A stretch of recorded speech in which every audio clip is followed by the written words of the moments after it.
హైవ్యూర్స్ బహుశా నాకు తెలిసి ప్రపంచం ఎంతవరకు జరగకుండదేమో. ఏకంగా ఒక విమానం నదిలో ల్యాండ్ అయింది. మునగల ఎవరికి ఏం కావాల?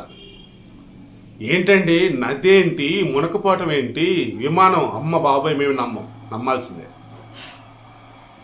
రష్యాలో యకుటియా అనే ప్రాంతం, ఓకేనా, ఎప్పుడో సోవియట్ కాలం నాటి విమానం అది. అంటే ఉమ్మడిగా రష్యా అప్పుడు ఉండే, ఎప్పుడు పాతకాలం నాడు. సో అప్పుడు మరి పాతకాలం కాదులే, 1980s 90 ముందు అన్నట్టు అనుకోండి. ఓకే, సో యాంటోనోవ్ An-24 ఆ విమానం వచ్చేసి కొలియా అని చెప్పేసి ఒక నది, దిగాల్సిన ఎయిర్పోర్ట్ వచ్చేసి జిర్యాంక. రష్యాలో ఒక ఎయిర్పోర్ట్లో దిగాలి. మొత్తం మంచే, ఎయిర్పోర్ట్ అంతా మంచే. బట్ 30 మంది ఉన్నటువంటి ఆ ఫ్లైట్ని సేఫ్గా ల్యాండ్ చేద్దాం అనుకున్నాడు.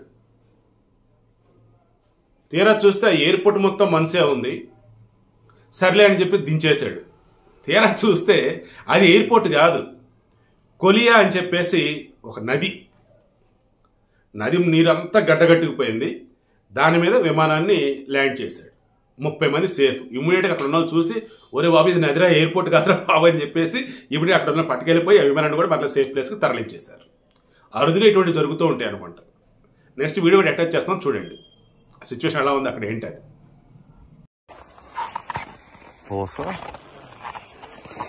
Самолет, река.